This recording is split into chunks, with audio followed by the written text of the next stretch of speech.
Hola amigos y amigas del Museo de la Ligua. Quería darles la bienvenida a este ciclo de charlas que mes a mes estamos con el museo realizando a grandes personajes de la historia de nuestra comuna, de nuestro patrimonio. Y hoy en día es algo que teníamos en deuda, es un honor para mí y para todo el equipo del museo estar en la casa de acá de Miguel Launer, un gran arquitecto, Premio Nacional de Arquitectura, destacado defensor de los derechos humanos y uno de los grandes personajes de la historia del siglo XX. ¿Ya? Estamos en su casa acá para conversar justamente de la Ligua, de esta historia larga de nuestra ciudad, de esta historia también que está vinculada a personajes muy importantes como Orlando Rodríguez, uno de los alcaldes de nuestra ciudad, y queremos darle la bienvenida a don Miguel Launer. ¿Cómo está, don Miguel? Muy bien, muchísimas gracias. Un agrado estar con ustedes. El recuerdo de la Ligua no puede ser para mí más maravilloso, imborrable en mi vida. Muchas gracias, don Miguel. Bueno, con Miguel nos conocimos del 2015, Pedro. El 2015 tuvimos el honor de que él nos contactara justamente por una serie de fotografías que él estuvo realizando para un trabajo que hizo en la Ligua, que fue el primer plano regulador, sin más ni menos, de nuestra ciudad de la Ligua. Entonces queremos hablar con él, los vínculos con esta ciudad, queremos también rememorar esta Ligua tan recordada por nuestros padres, por nuestros abuelos, en la memoria extraordinaria de don Miguel Launer. Y quería preguntarle justamente cómo se conecta con nuestra comuna, cuál fue la relación con este gran político de nuestra ciudad, de Orlando Rodríguez. Muy bien, con mucho gusto. Bueno, todo empezó el año 1955. Ok. En ese tiempo existían los que se llamaban Festivales Mundiales de la Juventud por la Paz y la Amistad, que eran en realidad unas iniciativas promovidas por la Unión Soviética, digamos, y el mundo socialista, con el objeto de impulsar realmente la lucha por la paz. La Unión Soviética vivía entonces preocupada de que a raíz del fin de la Segunda Guerra Mundial se confirmó que Estados Unidos había creado la bomba atómica, que la experimentó en esa inverosímil masacre que realizó bombardeando dos ciudades japonesas, Hiroshima y Nagasaki, con el objeto de poner de rodillas al Japón, que todavía seguía luchando después de la derrota de Alemania. Bueno, ese es otro capítulo. Pero ese es el origen que generó los festivales mundiales por la paz y la amistad, que fueron iniciativas de un enorme alcance y repercusión. Yo participé en la organización de la participación de la juventud chilena en 3 de estos festivales. Primero, que fue el año 1951, que fue el tercer Festival Mundial de la Juventud por la Paz y la Amistad, que tuvo lugar en Berlín, donde ya viajó un grupo de jóvenes chilenos.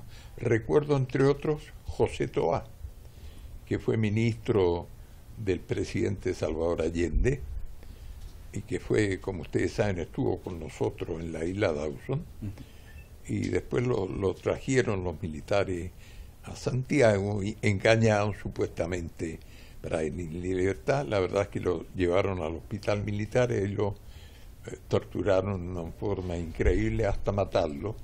Bueno, pero no quiero meterme en esa historia. El hecho es que ese fue el tercero Festival Mundial.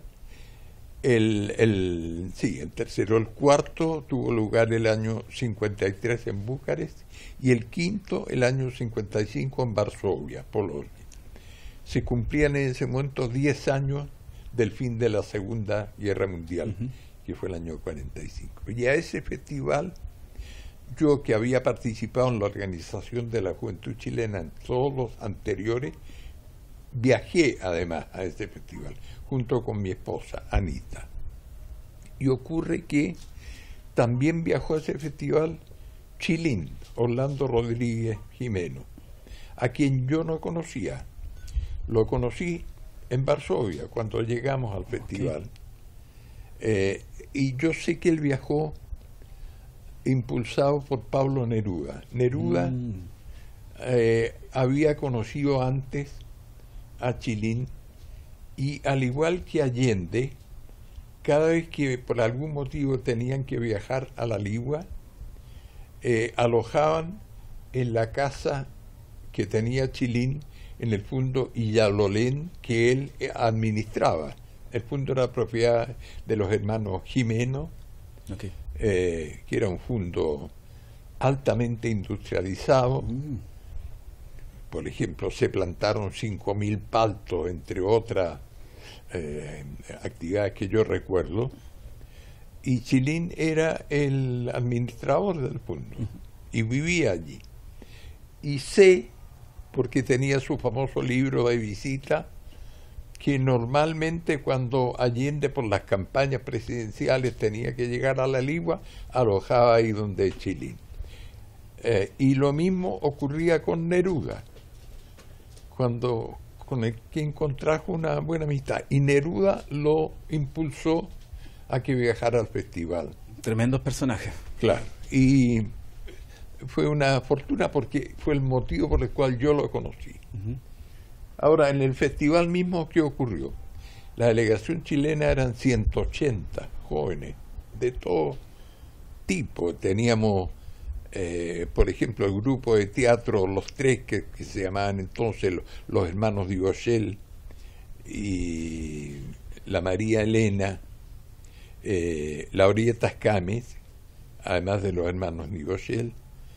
Hubo, me acuerdo, un equipo de básquetbol, campeón juvenil de básquetbol de Valparaíso, uno cuyos integrantes era Luis Guastavino, que tuvo una carrera también política. Sí, fue diputado en algún momento. Sí. Fue la Violeta Parra a ese festival con nosotros. Yo aprendí a bailar cueca en el viaje en barco que hicimos, 22 días viajando desde Buenos Aires hasta Génova. ¡Qué increíble! Y entonces en el barco la Violeta nos hizo clase de cueca y yo resulté su mejor alumno, según ella. Bueno, detalles. Y entonces, al llegar al festival, nos alojaron a todos en una escuelita, una escuela en la ciudad de Varsovia. Me acuerdo, estábamos todos los varones tendidos en 2 o 3 salas de clase que las habían despejado de los muebles y tenían colchones apilados en el suelo uno al lado del otro. Y ahí dormíamos todos. Y entonces nos habíamos organizado en 8 grupos, según la diferente naturaleza de la composición de los delegados. 180, como te digo, era una enorme delegación. Y habíamos acordado todos los días a las 7 de la mañana reunirnos en el comedor, los jefes de grupos, que organizamos 8 grupos, los del coro, los deportistas, los de Valparaíso, los empleados, los estudiantes, en fin, etcétera. Y nos teníamos que reunir los 8 representantes de los grupos con el objeto, porque ahí nos llegaban las entradas para las actividades que iban a tener lugar ese día y poder distribuirlas por grupo. Bueno, el primer día llegaron 4 o 5, recuerdo, y Chilín representaba uno de los grupos. Ahí nos conocimos. Resumen, pasaron 3 días y con las actividades que se prolongaban hasta la madrugada, no llegó nadie. Todos los días, desde el tercer día hasta que terminó el festival, solo llegó Chilín y yo. O sea, yo era el encargado, tenía que estar, pero Chilín, que era el jefe de uno de los grupos de empleados y algo más, nunca falló. Como buen guaso de fondo, acostumbrado a levantarse temprano, no fallaba. Y la verdad que contraímos desde entonces una amistad muy estrecha. Me acuerdo que nosotros 2 solos tomábamos las decisiones, tantas entradas para este grupo, tantas para el otro, tantas, y nos íbamos, con todos estaban dormidos, acostados, se las íbamos tirando encima, se las dejábamos a los jefes de grupo en los lugares donde estaban. Bueno, ese fue el origen de nuestra relación. Durante el festival tuvimos oportunidad más de conocernos, de conversar, qué sé yo, y cuando regresamos, Chilín muy rápidamente nos empezó a invitar al fondo y ya lo leen. Nosotros nos habíamos casado y había nacido al regreso nuestro primer hijo, que fue casi simultáneo con el nacimiento del hijo mayor de Chilín, que se llamó, creo que le pusieron Andrés por nuestro hijo que también se llamaba Andrés. Por el primogénito Andrés. Y tengo fotos entonces que les puedo mostrar cuando estamos allí en el fondo. Estas son del año 1958. Está toda la familia Chilín con su señora, está la Anita, mi esposa, y estamos con nuestros dos hijos, los dos Andreses, jugando allí. Don Miguel, ¿y él ya manifestaba intenciones de seguir una carrera política? Don Orlando Rodríguez. Ella, entiendo que lo anduvieron tanteando, y se presentó y arrasó en la votación, y razón por la cual, además de ser electo como regidor, como se llamaban entonces, una vez constituido, todos decidieron nombrarlo a él alcalde. Y el motivo por el cual nosotros hicimos el plano regulador de la Ligua es porque Chilín consideró que la Ligua no tenía hasta entonces ningún plano regulador. Y nosotros, nuestra oficina, que éramos un equipo de 3 personas, Anita María Barrenechea, mi esposa, otro compañero de estudio, Francisco e hijo, y yo, nos llamábamos Bel Arquitecto, Barrenechea e hijo Launer. Bueno, aceptamos el encargo de Chilín porque Anita, mi señora, arquitecta, igual se había especializado en el campo del urbanismo. Okay.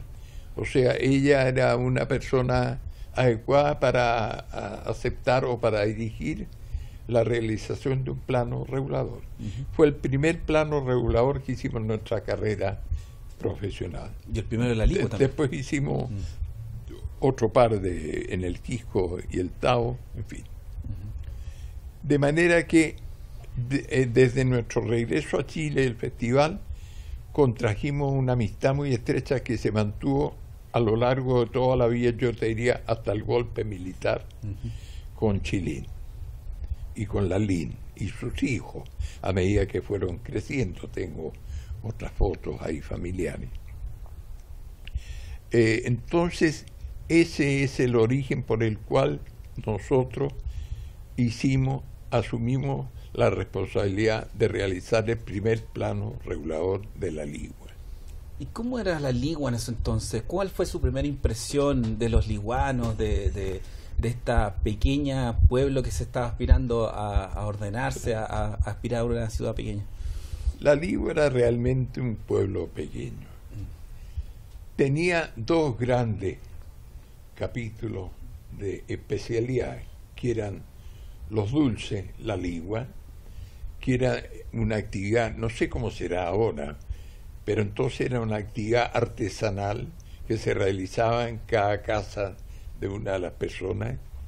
Eran muy cotizados porque salían a venderlos a la carretera, y era tradicional. Quien viajaba por la carretera al norte, era muy difícil que no se detuviera a comprar dulces de la Ligua. Bueno, hasta el día de hoy se consolidó eso. Era una actividad bien significativa, además eran exquisitos. La otra actividad eran los tejidos, que se realizaban también en forma artesanal en las viviendas de cada una de las personas. Alguien podía tener un telar un poco más desarrollado a medida del tiempo, pero esas eran las 2 actividades centrales del pueblo en ese tiempo. Después, de hecho, la Ligua es la entrada al Valle de la Ligua, que se prolonga hasta Petorca. El río en ese tiempo traía agua de verdad, además. Y en consecuencia, nosotros asumimos la responsabilidad de hacer el plano regulador, que no tuvimos ningún problema. Pero ¿qué ocurrió? En ese tiempo, los planos reguladores dependían de la Dirección de Planificación Urbana del Ministerio de Obras Públicas. En la Dirección de Arquitectura del Ministerio de Obras Públicas, allí estaba radicada la realización de los planos reguladores. Me acuerdo que el arquitecto Moisés Vera, que era el principal ejecutivo ahí, nos dijo: muy bien, pero una de las exigencias que nosotros hacemos para el plano regulador son fotografías aéreas. Tú comprenderás que en este tiempo no había satélites ni nada similar, ni drones que ahora dos fotos. Claro. Entonces implicaba tener que subir arriba de un avión y tomar fotos. Y me recuerdo que cuando le planteamos esto a Chilín, dijo: pero magnífico, porque ¿qué ocurre? Nosotros hemos peleado mucho por mantener el aeródromo que tenemos aquí en La Ligua, y siempre vivimos con la necesidad de demostrarle a la Dirección Aeronáutica que tenemos un número de horas de vuelo que justifican que se mantenga el aeródromo. De modo que ustedes, aquí tenemos un avión, dijo, que es nuestro, que era un avión, no sé cómo se llama, biplano, ¿no? Que era increíble. Fíjate que las alas, todo el avión estaba forrado en tela. Wow, en tela. Plástico en realidad. Y era un avión que consistía en una cabina donde estaba el piloto y un asiento atrás, solo un pasajero. Ah, perfecto. No era lateral, era atrás. Detrás del piloto. Ok. Y tenía entonces una cabina corredera de cristal, es por donde tú te subías además, y te metías al asiento. Y punto, eso era el avión. Yo me acuerdo haber mirado las alas y se veían amarradas con alambritos y todo. Era... Una vez que estuve arriba del avión, me caí de susto. Pero ahí Chilín me contó la historia. Mira, aquí hay un solo piloto, y es un caso muy especial, porque es un piloto muy calificado, porque este era un aviador de la Luftwaffe, la Fuerza Aérea Alemana, durante la Segunda Guerra Mundial. Este es un hombre que luchó en la Segunda Guerra Mundial. Y con la caída de Alemania, bueno, se dispersó todo el mundo. Muchos este apretó como muchos otros, y no sé cómo diable, yo no recuerdo la historia. Yo traté de interrogarlo, pero el hombre a mí no me quiso contar nada. Chilín me dijo que él era así, que él conocía algo más de su historia, pero quedó juramentado con el mismo piloto que nunca le contaría a nadie más cómo cresta se le arregló para que este hombre fuera a parar a Chile y finalmente se radicara en La Ligua. En La Ligua, mira. Que era el único lugar del mundo donde podía pasar fondeado, que nunca más lo iban a ubicar los americanos, los que anduvieran buscando a ex nazis, como ocurrió realmente. Bueno, y entonces, resumen, llegamos un día, los tres, íbamos a viajar los tres, porque era tanto Pancho como mi señora. Yo fui el primero, porque yo era el que manejaba la cámara fotográfica, yo era el encargado de tomar las fotos. Pero después iban a volar ellos dos como un viaje, además para aprovechar también de dominar un poco la ciudad, sobre todo la Anita, que era la cabeza del plano regulador, pero el fotógrafo era yo. Entonces me acuerdo que ya nos subimos, entonces yo le golpeaba y le decía: acá se pegaba una pequeña, mirá, él era bien capaz, y yo tomaba la foto. Después le decía para el otro lado, para el otro lado. Y así sucesivamente dimos por lo menos unas 6 vueltas recorriendo toda la ciudad, verdaderamente. Nos tocó un día espléndido. Ustedes pueden ver por las fotos, se inicia. No sé cómo pudieron salir de esta calidad. La cámara era bastante buena, era una Kodak, me acuerdo, se llamaban en ese tiempo. Pero ¿qué ocurrió? Una vez que terminamos de tomar la foto, yo le golpeé a él aquí y le dije, se acabó ya para que nos fuéramos a aterrizar. Y este tipo entonces decidió hacerme una demostración de sus habilidades como piloto. Y con esa avioneta miserable, como te digo, de tela, se puso a hacer una pirueta y de repente se dio vuelta y estábamos volando boca abajo. Boca abajo. Yo le golpeaba, me acuerdo, pero no hubo el tipo. Claro, era una oportunidad para él de demostrar su destreza. Su expertise. Te reconozco que estuve a punto, cuando bajé, de vomitar. A Lanita y Pancho, que estaban mirando todo abajo, estaban aterrados, a tal extremo quedaron aterrados que después no aceptaron subirse, no sé. No aceptaron, estaban felices de poder darse ni soñar con. Después pasó a segundo plano la subida. Era un personaje bien singular. Mira. Yo diría con un grado de simpatía. Exacto. Cuando se bajó, él se cagaba la risa, porque yo estuve a punto de agredirlo. Y con el poco castellano, porque hablaba poquito castellano, me decía, me recuerdo, tranquilo, favor, no, tranquilo.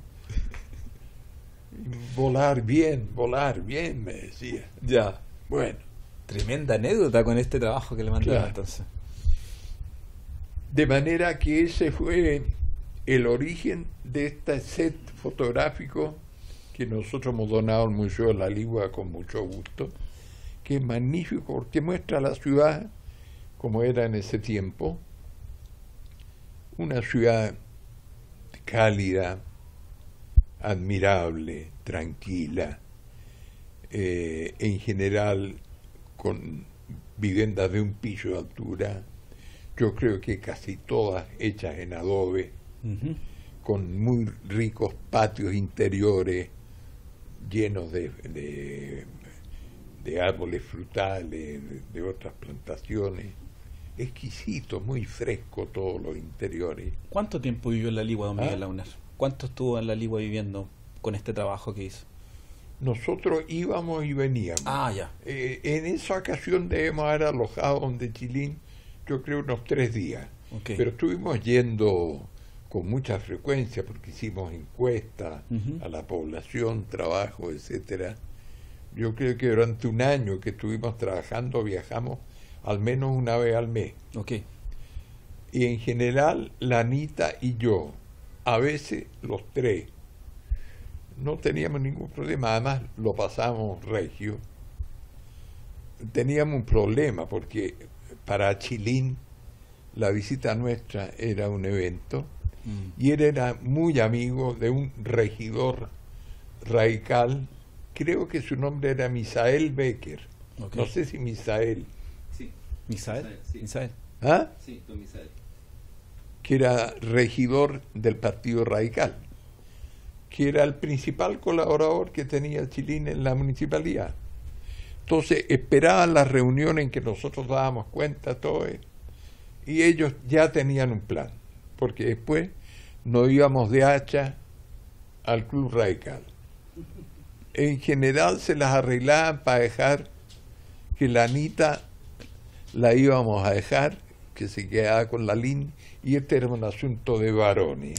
Así era el mundo entonces. Nos pegábamos un almuerzo, para qué decir cómo, en el Club Radical, posible mejor, jugábamos a la ranita y nos quedábamos, yo te diría, como hasta las 7 de la tarde, chupando su buen poco. Bueno, fue el trabajo del plano regulador fue imposible más placentero. Me imagino. Lo hicimos seriamente, recorrimos la ciudad entera, hicimos encuestas casa por casa para confirmar la composición familiar, la población, la naturaleza, la población y todo. Y hicimos el plano definiendo la estructura vial, las conexiones con las vías principales de transporte, con el camino longitudinal norte. Hicieron proyecciones de población muy interesantes, muy acertadas también en este informe. Claro. Y las relaciones de la Ligua con el valle interior, que también había que tener presente, porque la Ligua es donde comienza todo un itinerario a lo largo del río Ligua, que se llama, hasta llegar a Petorca. Sigue siendo así hasta ahora, ¿no? Sí. Petorca es el último punto. Exacto, la última ciudad precordillerana.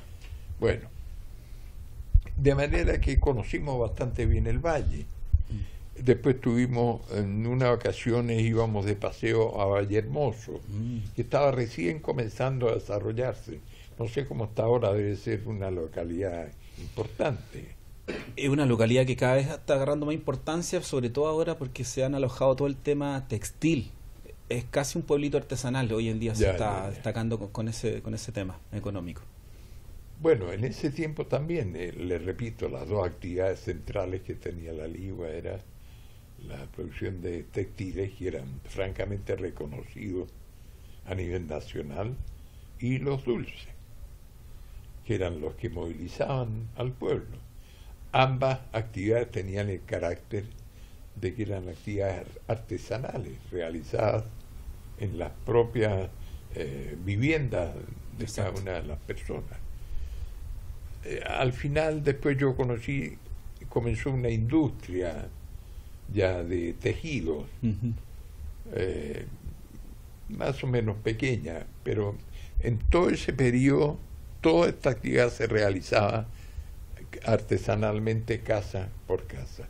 Y era algo admirable, porque hay que reconocer que en ese tiempo el Estado carecía de política para apoyar iniciativas semejantes. Y estos pobres artesanos vivían de lo que fabricaban sin tener ningún respaldo objetivamente estatal. El municipio prestaba apoyo, no cabe la menor duda, pero dentro de los modestos recursos que tenía un municipio. Pero el Estado, de lo que yo recuerdo en ese tiempo, ninguno. Don Miguel, bueno, esta ciudad que usted registró en fotografía es una ciudad que poco tiempo después viene un terremoto, porque somos epicentro de los sismos allá, y gran parte de esta Ligua se cayó con el terremoto del 65. Bueno, la Ligua experimentó dos terremotos, uno el del 65, que fue bastante fuerte, y después el del 71, que no tuvo las mismas características, pero tuvo ahí yo estoy involucrado y me llevé un dolor de cabeza muy grande con el del 71, porque ¿qué ocurrió? Eso fue en julio del 71 y ya estábamos en el gobierno Allende, y yo era director ejecutivo de una de las corporaciones del ministerio, la Corporación de Mejoramiento Urbano.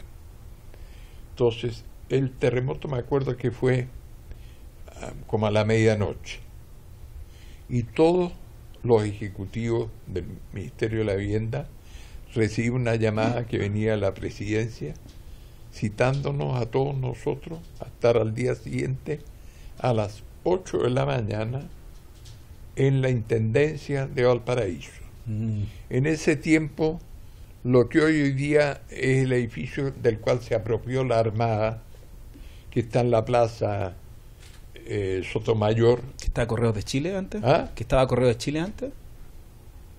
No. Ya. El edificio que está al fondo, enorme, que es un edificio de valor patrimonial, que es de más o menos 1910. Perfecto. Eso fue concebido como intendencia y se mantuvo como tal hasta el golpe de Estado. Mira, no tenía idea. Y era la intendencia, ese edificio que hoy la Armada se apropió, claro, y en la sede de la cuarta región naval, no sé exactamente. Claro. Fue después del golpe que se apropiaron de ellos, pero hasta entonces era la intendencia, que fue desde principios del siglo XX proyectado con esa finalidad.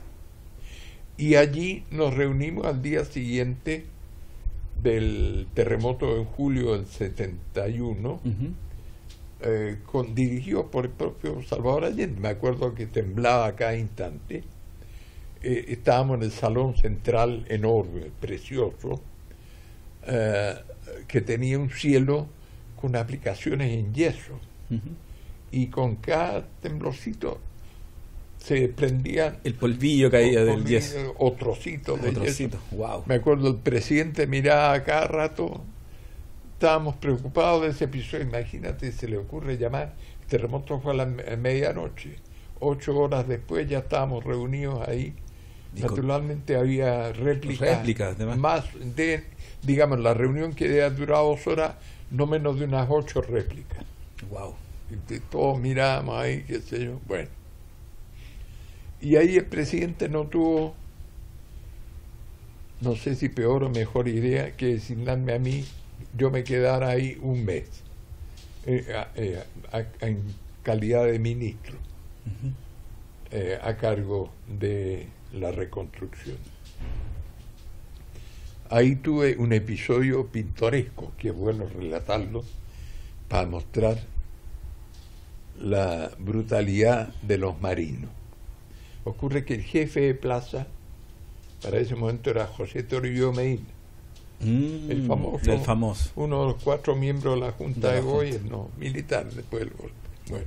Con intelectual del golpe. Y entonces acordamos hacer, el ejército facilitó carpas para instalar en una ladera de un cerro un alojamiento de emergencia para la gente que había quedado sin casa realmente, que se instalaron muy rápidamente, digamos en unos 3-4 días estuvo listo. Y entonces me llamó Toribio Merino, mi amigo, a decirme: don Miguel, vamos a revisar la instalación de las carpas. Y fuimos, era una ladera más o menos débil, no de muy inclinada, pero resulta increíble la inutilidad de estos marinos. Yo llego y le digo: pero José Toribio no era almirante entonces, no sé qué rango tenía, yo que capitán de navío. Le digo: pero capitán, ¿se da cuenta cómo instalan las carpas? ¿Qué pasa? Le digo: pues están todos con la boca mirando a la pendiente. Si había que instalarlas exactamente al revés, porque estamos en julio, aquí vamos a tener precipitaciones a cada rato, estas carpas van a estar aquí por lo menos 1 o 2 meses. Ahí empezó, típico de un ejecutivo de la Armada, a gritar: Garato, comandante tal, que cómo se le ocurre, no se da cuenta, mira lo que ha hecho. Se limpió él tranquilamente las manos, no tenía pito que ver. Si no llego yo con él junto, la primera observación, ¿a quién no se le puede ocurrir que eso es una barbaridad? Y eran unas 80, 100 cartas, no me acuerdo si era una cantidad enorme. Inmediatamente a desmontar todo. ¿Cómo se le ocurre esto? Bueno, o sea, tuve ese primer episodio, pero después tuve el dramático episodio que tiene que ver con la Ligua. Porque ocurre, mira, estamos hablando del 71, en que no había estos telefonitos maravillosos que tenemos ahora. La conexión. Hablar por teléfono no era tan fácil. Yo cometí el error, esa es responsabilidad mía. Yo mandé a uno de nuestros constructores jefes que tenía en Santiago a cargo de la reconstrucción en la Ligua, que estaba bastante afectada, no tan gravemente, pero estaba afectada. Después me enteré, lo primero que hizo fue, agarró con pintura roja, empezó a indicar todas las viviendas que había que demoler. Tenía una especie de obsesión demoledora. Y observó que la iglesia estaba, según él, con graves problemas y que había que demolerla. Wow. Y empezó a tirar cable. Tú no sabes, después me enteré, el pobre obispo que estaba a cargo ahí, estaba desesperado, clamaba, se le arrodilló, qué sé yo, no tenía motivo. La verdad es que la iglesia era bastante bonita, comparado con la tontera modernosa que hay ahora, no se puede comer. Era un edificio de valor patrimonial, yo la recuerdo muy bien. Bueno, pero el teléfono no era lo que es ahora. Claro, las comunicaciones mucho más lentas. Y el fraile se demoró mucho en lograr comunicarse con la moneda. Logró finalmente llegar a la moneda, a dar cuenta de lo que pasaba. Y en la moneda empezaron a ubicarme a mí, porque en ese momento Valparaíso era como, no era una región, no sé cómo se llamaba, pero era Valparaíso y Aconcagua. Al distrito de la Aconcagua, que le llaman. Era un distrito, eso es. Claro. Dependía de Valparaíso. O sea, era la responsabilidad mía. Pero hasta agarrar un teléfono y yo recibir la información desde Santiago de lo que estaba pasando, cuando la recibí, partí naturalmente en un vehículo lo antes posible. Y cuando llegué, la iglesia estaba en el suelo. Wow. Tiró unos cables por ahí, por todos lados, y la dejó en el suelo, la iglesia. Bueno, nosotros lo destituimos, le hicimos incluso un sumario. Wow. Pero el daño ya estaba hecho.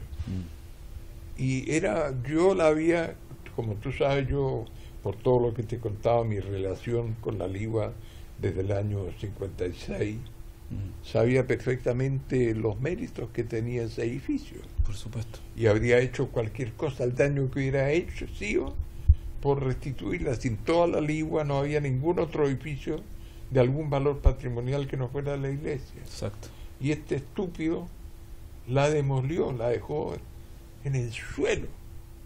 ¿Cuánto es el tiempo más o menos usted calcula entre que recibe la información y viaja a la Ligua? ¿Cuánto se demoró? ¿Como un día, dos? Yo creo que fueron un par de días. Un par de días. Yo no recibí antes la información. Desgraciadamente las cosas eran así. Porque además temblaba, había problemas por todos lados. No, un contexto de emergencia. Yo andaba recorriendo toda la zona. Sí, tenía la responsabilidad, el trabajo no era menor. En Valparaíso no hubo problema, tuvimos un equipo espléndido, salvo este episodio que te cuento estúpido con José Torrillo Medina. me da risa cada vez que me acuerdo, porque delante mío, pero llamó a alguien, lo subió y lo bajó, limpiándose totalmente, no tenía responsabilidad ninguna. Pero imagínate, bajo mi responsabilidad se demolió la iglesia en la Ligua, si yo tengo que cargar con ese...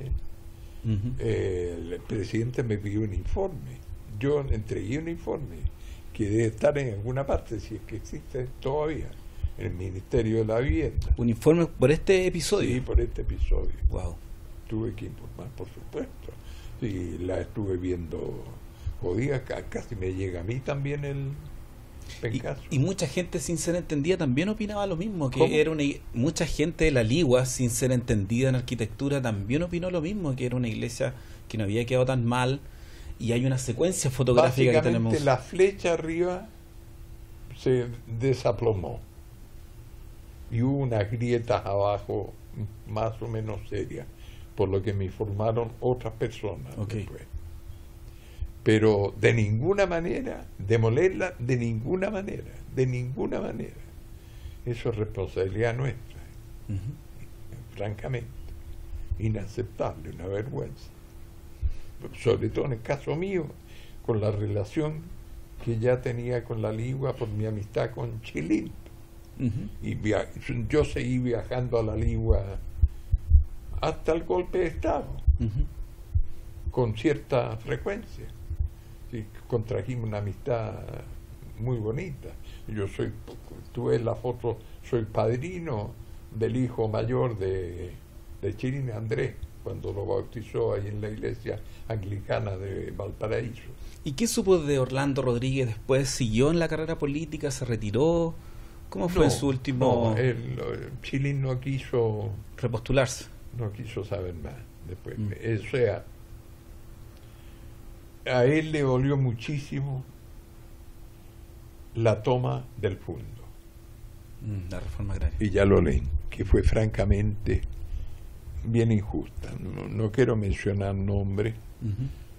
Yo estoy bien enterado de ese episodio, pero sé que cuando vino el proceso de la reforma agraria y hubo algunas tentativas de tomarse el fondo, eso me consta porque me lo contó David Weiterman. David Weiterman fue el encargado de la CORA, la Corporación de la Reforma Agraria. La reforma agraria la hizo un ministro, Jackson Scholl, de Agricultura, pero se creó la CORA, que fue la institución que hizo la reforma agraria. En el gobierno nuestro, su director fue David Weiterman. Y David Weiterman, él personalmente me contó un día que Allende lo había llamado y le dijo, cuando supo que le llegaron recados a Allende, que había tentativa de tomarse el fondo y ya lo leen. Y ocurre que, entre otras cosas, ese era un fondo maravilloso, era un modelo que lo mostraban a todo el mundo de cómo debía funcionar. Habían plantado hacía como 2 años 5.000 paltos. 5.000 paltos. Eran los primeros cultivos de afuera que estaban creciendo, claro, porque era el del fondo ya fue prácticamente el primer lugar donde se exportaron algunos artículos, repollo y algunas cosas más a Estados Unidos. Primera exportación de productos agrícolas en Chile provenían del fondo Illalone, que estaba muy bien explotado. Entonces Allende llamó a Weiterman y le dijo, mire compañero, nosotros no hicimos la reforma agraria para acabar con las explotaciones, las pocas que haya agrícolas que están en buen estado. No tiene sentido. De modo que el fondo de Yalolén no me lo toman, porque además Allende, como te digo, cada vez que iba a la Ligua, alojaba en el fondo y sabía los méritos que tenía la explotación agrícola. Pero no hubo caso. Más o menos un mes antes o 2 meses antes del golpe, igual se lo tomaron. Y a Chilín eso lo dejó muy afectado. Me imagino. Y no se quiso meter más en política ni en nada. Tuvo un mal fin de su vida, Chilín, porque no se olvidó nunca de él. Él fue muy entregado a la Ligua y a la explotación del fondo, que era una cosa modelo. No había en Chile 2 o 3 haciendas agrícolas tan bien explotadas como Illalolén. Fue una hacienda, como usted dice, modelo, donde todo esta agroindustria que después se despliega en todo el valle, porque hoy día la palta es un tema que está prácticamente en todo el valle, fue como el probeta para todo esto que vino más adelante. Todos los paltos, como han crecido ahora, tienen a Petorca sin agua, por los paltos justamente. Exacto. Y Chilín tenía un pozo profundo que complementaba el agua que traía el río. Lo había hecho expresamente por los paltos. Hay un ingeniero agrónomo, no sé si le alcancé a decir esto, ¿no?, que visitaba el fondo una vez al mes y recorría los 3.000 paltos y iba dando instrucciones. Este no, a este le falta esto, a este otro lo otro, este tiene mucha agua, uno por uno. Chilín tenía un registro de los 3.000 individualmente. Wow. Y todo eso se fue a la mierda antes de que empezaran a producir.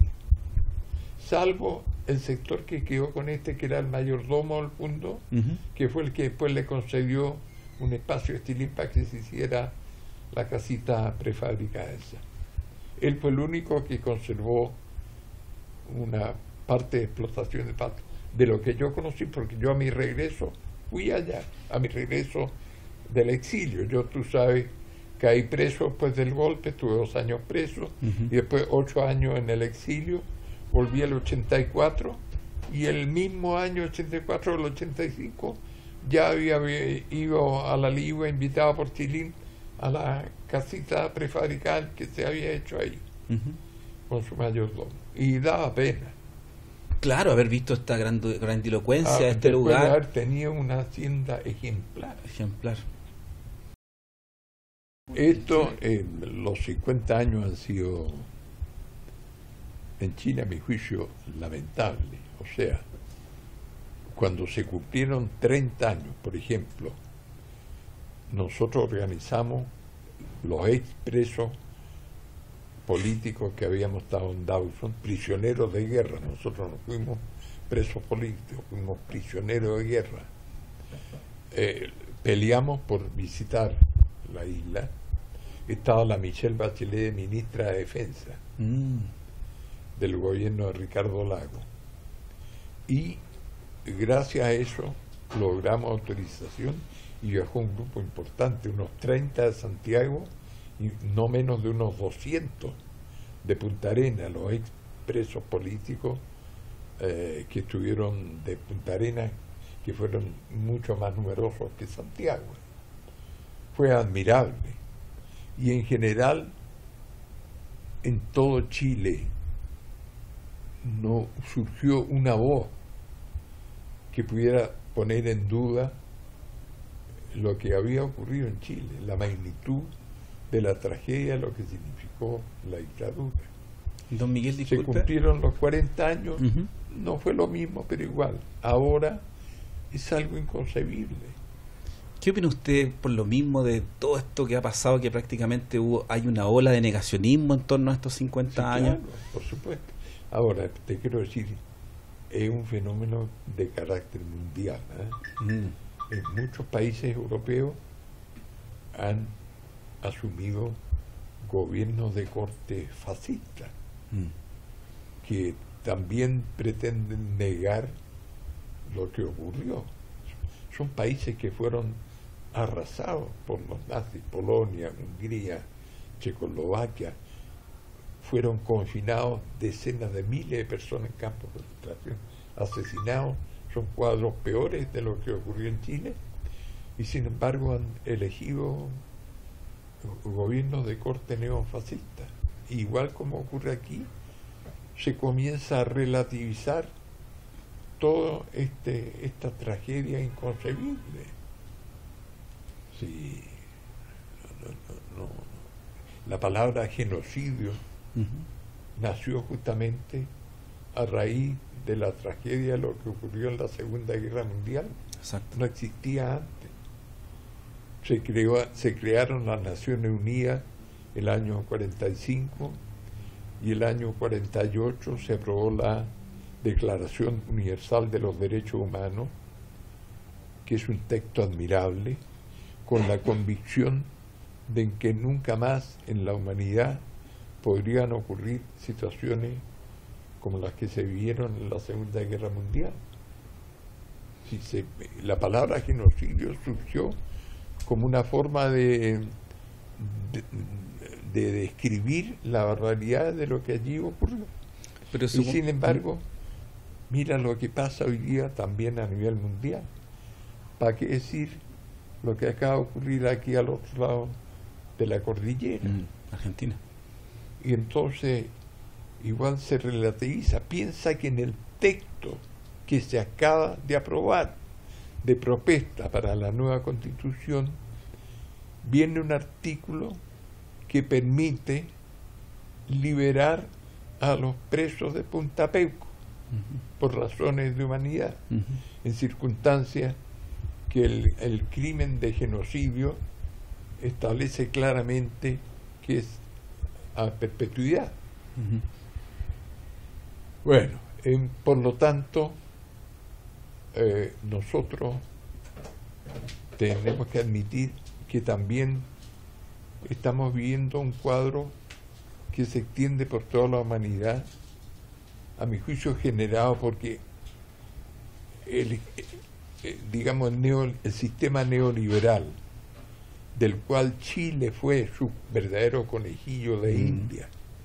Se acaba de morir Henry Kissinger ayer, sí, que cumplió 100 años, que fue uno de los principales responsables junto con Nixon de toda la campaña que terminó acabando con el gobierno nuestro. Bueno, es un fenómeno muy preocupante que en Chile está reflejado por el éxito que tuvo el Partido Republicano en las elecciones para elegir a los convencionales y el texto que aprobaron, que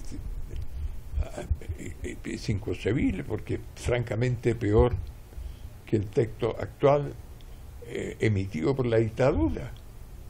Es de no creerlo, pero consolida a nivel constitucional, por ejemplo, las AFP, con el objeto de que no se las vayan a tocar, o las ISAPRE, en circunstancias que peor desempeño que el de la AFP imposible, porque el 80% de las personas que jubilan en este país perciben de las AFP una pensión miserable, que si no fuera por el suplemento que otorga el Estado, que digamos no es nada tampoco tan significativo, pero por lo menos algo significa llegar. Creo que en estos momentos son 350.000 pesos mensuales, pero si fuera solo por la AFP sería algo más de 100.000 pesos. En resumen, hay que admitir que Chile también está afectado por esta situación que afecta a toda la humanidad. A mi juicio eso tiene un origen. El modelo neoliberal efectivamente ha entrado en crisis. Es real. Esto de haberse creado el llamado el BRICS, esta asociación de los países Brasil, Rusia, Sudáfrica, India, en fin, el avance de China, inexorable, la influencia de China. Piensa que en todos los últimos 40 años China no ha gastado un peso en ninguna guerra, en armamento, ni nada, comparado con Estados Unidos no puede vivir sin guerra. Y eso le ha permitido a China expandirse en gran parte de África. Todos los aeropuertos, los puertos, las grandes carreteras, las líneas de ferrocarriles han sido ejecutadas con financiamiento a empresas chinas. Y lo mismo empieza a ocurrir en América Latina. Aquí se han interesado por la explotación del litio, por ejemplo, y ya tienen otras inversiones. Y eso ha implicado que el sistema neoliberal empieza a entrar en crisis. Ya no se puede hablar de que haya el monopolio de los Estados Unidos gobernando como quiera la humanidad. En resumen, nosotros no estamos ajenos a este proceso. Es un proceso en el cual la humanidad nadie puede saber cómo se va a definir, porque esto viene unido a otro asunto. Esta forma de estimular las guerras, en el fondo de propiciar la guerra, ha hecho que la industria armamentista se ha ido multiplicando.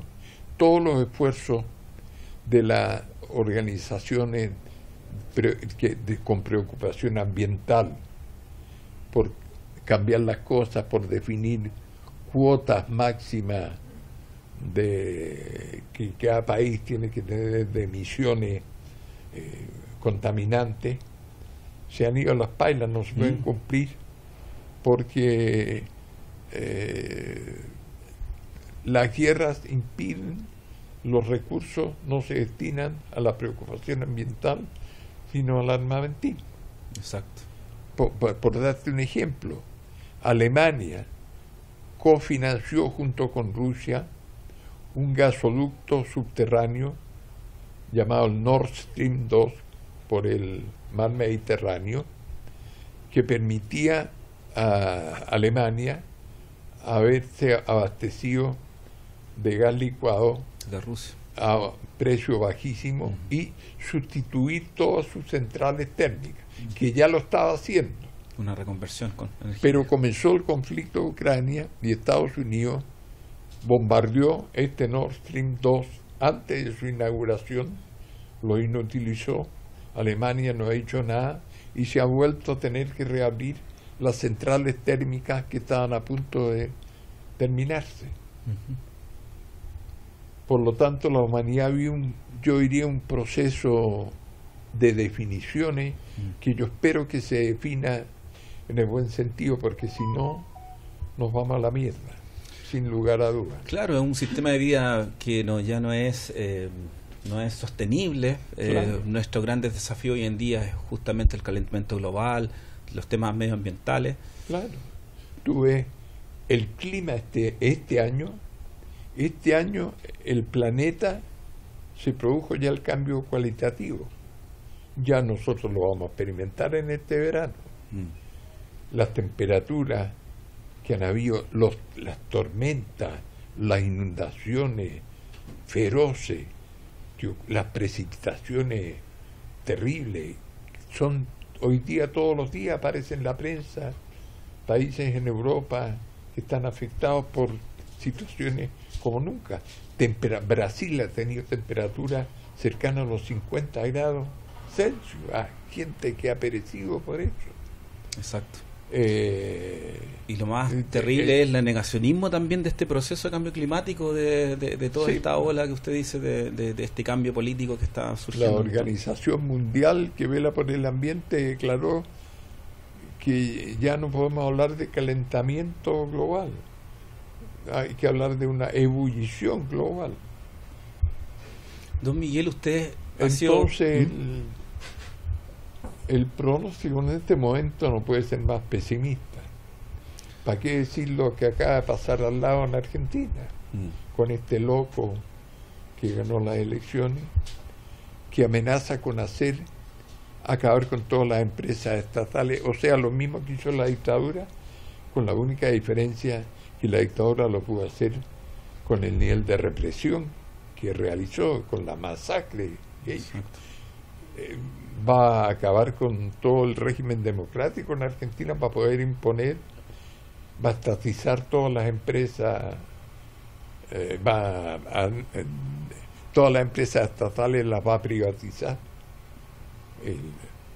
Yacimientos petrolíferos fiscales, que es una gigantesca empresa. La línea aérea argentina sigue siendo nacional. En fin, bueno, o sea, para terminar, no es muy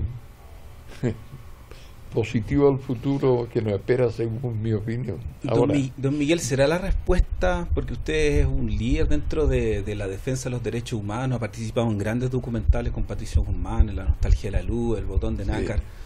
¿Esa es la respuesta? ¿Seguir mejorando el tema de la educación de los derechos humanos? Bueno, no cabe duda, claro. Nosotros tenemos la obligación un poco de que la historia no se puede deformar, no se puede olvidar. Aquí tuvo lugar un genocidio. Si las barbaridades que se hicieron no tienen nombre, no bastó con detener, matar a la gente, desaparecerla. Este fue un procedimiento que se inventó aquí en América Latina con la represión, en la cual Chile y Argentina fueron las cumbres. Y pretender relativizar eso es inaceptable, porque admitir la posibilidad que vuelvan a ocurrir. Exacto. Y eso es lo grave de todo esto. Claro. Ya, bueno, Yo en ese sentido he mantenido en alto las banderas, le salió al paso a todos quienes realmente traicionan. Por ejemplo, recién, días atrás, el expresidente Frederick Tagle manifestó públicamente que él iba a apoyar a favor. El a favor. Puta, yo le recordé todo lo que él significó, porque el hombre es el que privatizó el agua. Si este es el único país del mundo donde el agua está privatizada. Yo publico ahí en esa columna que publiqué, no sé si les llegó a usted, se la puedo mandar. Okay. Hay una institución que estudió, no es ningún secreto, los miles de millones de pesos que se han gastado en los últimos años en pagar camiones aljibe para abastecer la provincia de Petorca. Pero es una suma que no tiene nombre. Pero ¿cómo va a ser posible que un país acepte que cultivar palta es más importante que proporcionar agua a la población? No hay ningún otro país del mundo donde el agua de los ríos esté privatizada, los derechos de agua están privatizados. Ninguno, salvo Chile. Y la provincia de Petorca como máximo ejemplo eso fue no por la dictadura, fue hecho en el gobierno de Frederick Tagle. Entonces yo recordé ese episodio. Entonces dije, Frederick Tagle es coherente con lo que fue su gobierno. Tiene que votar a favor. Exacto. Porque este texto constitucional consolida la privatización del agua. Además de otras barbaridades que significan acabar conquistas que el pueblo chileno ha logrado desde hace 100 años de lucha, con las mujeres, en fin. Ya. Como quiera que sea, yo tengo siempre la esperanza, no tengo la menor duda, que tendremos que ser capaces de superar un cuadro semejante. Creo que tiene su origen porque el sistema que hemos vivido del neoliberalismo salvaje en los últimos 30 años llevó a la humanidad a eso, y está en crisis, y se dan cuenta, pero todavía va a haber unos pataleos hasta que muera. Exacto. Y tendrá que ser sustituido por un modelo que tenga los intereses del ciudadano común, del hombre y de la mujer por encima de otra consideración. Las consideraciones ecológicas son absolutamente imposibles de eludir. Nosotros tenemos el deber de cuidar que no se nos desprendan los hielos de la Antártida, que van a hacer crecer los niveles de los mares en tal forma que van a afectar muchísimas ciudades, puertos en todo el mundo. Entonces tengo la esperanza que es tal la barbaridad a la que nos quieren conducir en un modelo que está siendo en crisis, que seremos capaces de acabar en definitiva y imponer un sistema en el cual el bien común y no el lucro sean los que guíen los pasos de toda la humanidad. Hermosas palabras, don Miguel. Don Miguel, queríamos agradecer su generosidad de recibirnos en esta casa. Hemos hablado de la ligua, del patrimonio, de la iglesia, de política, hemos hablado de muchas cosas y queremos regalarle en cámara unos presentes que a nombre de nuestro equipo y obviamente todos los liguanos y liguanas queríamos hacerles presentes. Primero, lo que usted recordaba con tanto cariño, dulces de la ligua, para que disfrute aquí con su familia. Qué cosa más linda. Y lo otro que es un regalo que tiene que ver con todo lo que hemos hablado nosotros, con toda esta información de la historia de la ligua. Hemos hecho un libro de cuentos que que ha sido repartido por todas las escuelas y jardines. Y este es un libro de cuentos justamente que habla de esa ligua con ferrocarril, de esa ligua de los dulces, esa ligua de la Quintrala. Entonces, don Miguel Launer, queríamos... Ahí están los dulces, esos son los famosos dulces selva. que... Mira. Oh, te va a regatear. Mi nieta, las niñas que me atienden. Y esto, don Miguel, también para su nieta, un libro de cuentos del museo que habla un poco de esta ligua que nosotros recordamos hoy en día, la ligua del ferrocarril, de los dulces, de la Quintrala, para sus nietos, y agradecerle con mucho cariño este tiempo y este espacio que nos dio. Hay un recordatorio de nuestro... Cariño, admiración, equipo, nuevo ligua aquí. Eso, don Miguel, muchas gracias. Entonces, nosotros como equipo estamos felices de haber concretado esta visita y esta entrevista que yo sé que va a pasar para la historia, para todos los liguanos y liguanas. Así que le agradecemos mucho, don Miguel, y con este apretón de manos queremos cerrar esta entrevista. Muchas gracias. Bueno, espectacular.